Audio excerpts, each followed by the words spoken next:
Hello అండి, welcome to my channel. ఈరోజు నేను ఈ ఛానల్లో మొట్టమొదటి లాంగ్ వీడియో పెడుతున్నాను. ప్లీజ్ డూ సపోర్ట్ మీ. పైన క్రిస్పీగా లోపల సాఫ్ట్గా పిల్లల దగ్గర నుంచి పెద్దవాళ్ళ వరకు అందరికీ నచ్చే టిఫిన్ ఐటెం మైసూర్ బజ్జీ అండి. చాలా సింపుల్గా ఇంట్లోనే హోటల్ స్టైల్లో లాగా చూపిస్తాను. దానికోసం ముందుగా ఒక బౌల్లో పుల్లటి పెరుగు కానీ మజ్జిగ కానీ తీసుకొని అందులో ఒక స్పూన్ వరకు బేకింగ్ సోడా వేసుకొని బాగా ఎయిర్ బబుల్స్ వచ్చే వరకు కలుపుకొని పక్కన పెట్టుకోవాలి. రెండింటిని ఎంత బాగా కలిపితే బజ్జీ అంత బాగా వస్తుంది. ఇందులో ఒక స్పూన్ వరకు జీలకర్ర, అలానే సన్నగా తరిగిన పచ్చిమిర్చి, సన్నగా తరిగిన అల్లం ముక్కలు, ఒక కప్పు వరకు మైదా వేసుకొని బాగా కలుపుకోవాలి. రుచికి సరిపడా ఉప్పు కూడా వేసుకొని ఇంకా బాగా కలుపుకుంటూ ఉండాలి. మధ్య మధ్యలో అవసరమైతే కొంచెం అంత వాటర్ వేసి ఇంకా కలుపుతూ ఉండాలి. ఈ మిశ్రమాన్ని ఎంత బాగా కలుపుతూ ఉంటే బజ్జీ అంత పర్ఫెక్ట్గా వస్తుందండి. ఇందులోనే కలుపుతున్నప్పుడు ఒక 2 స్పూన్ల వరకు బియ్యం పిండి కూడా వేసుకుంటే పైనంతా క్రంచీగా బాగుంటుంది. మనం ఇందులో బేకింగ్ సోడా తర్వాత పుల్లని పెరుగు వేసాం కదా, సో ఆటోమేటిక్గా ఎయిర్ అనేది లోపల ఫిల్ అవుతుంది.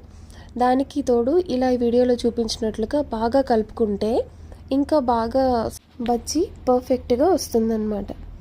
సో ఇలా కలుపుకున్న మిశ్రమాన్ని ఒక పావు గంట పక్కన పెట్టుకొని వదిలేయాలి. ఇప్పుడు కళాయిలో ఆయిల్ వేసుకొని మీడియం ఫ్లేమ్ పెట్టుకుని అందులో బజ్జీలు ఒకటి కొంచెం కొంచెం వేసుకోవాలన్నమాట. వీడియోలో చూపిస్తున్నట్లుగా వేయంగానే పైకి వెంటనే తేలినట్లయితే ఇంకా పర్ఫెక్ట్గా మైసూర్ బజ్జీ మీకు రెడీ అయిపోయినట్లే.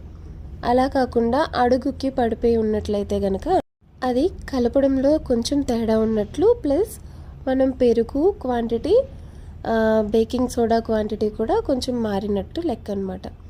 ఈ రెండు చూసుకుంటూ బజ్జీ వేసుకుంటే ఇంకా మీకు చాలా చాలా టేస్టీగా పర్ఫెక్ట్గా మైసూర్ బజ్జీ వచ్చేస్తుంది.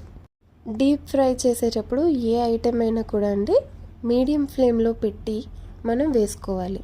బజ్జీ ఎప్పుడు ఒక వాయి వేసి దాన్ని తీసి పక్కన పెట్టుకొని మళ్ళీ రెండో వాయి కూడా ఆల్మోస్ట్ అయిపోయినప్పుడు ఈ మొదటి వాయిని అందులో వేసి తీసినట్లయితే కనుక అది త్వరగా మెత్తబడకుండా ఉంటుంది.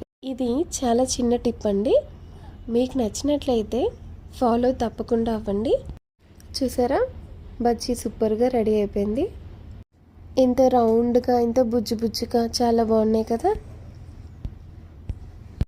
మా ఇంట్లో అయితే మైసూర్ బజ్జీకి బెస్ట్ కాంబినేషన్ బొంబాయి చట్నీ అంటారు.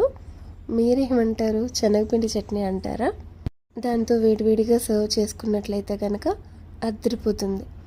ఈ వీడియో మీకు నచ్చినట్లయితే తప్పకుండా లైక్ చేయండి, కామెంట్ చేయండి, సబ్స్క్రైబ్ చేయండి.